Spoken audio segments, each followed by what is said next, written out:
Well, new files released tonight from the cache of documents connected to convicted and now deceased sex offender Jeffrey Epstein. But most of what people were hoping to see in the files is still not included. Those documents that are included are mostly unsealed grand jury transcripts from the investigation into Epstein and his associate Ghislaine Maxwell, who's now serving time in federal prison, albeit minimum security, since she was moved against federal guidelines by Trump's Justice Department. ABC's Ika Jachi has the latest.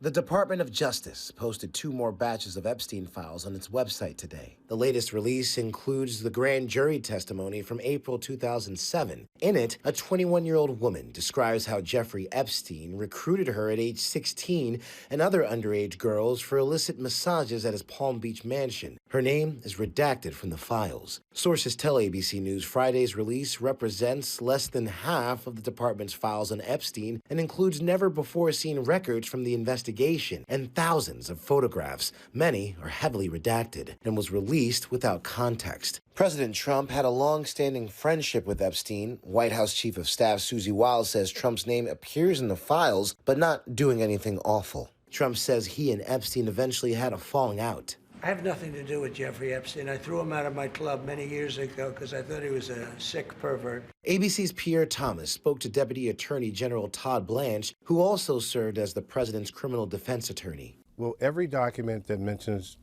President Trump, every picture of him, every video, every bit of information related to him in these files be released today or at some point in this process?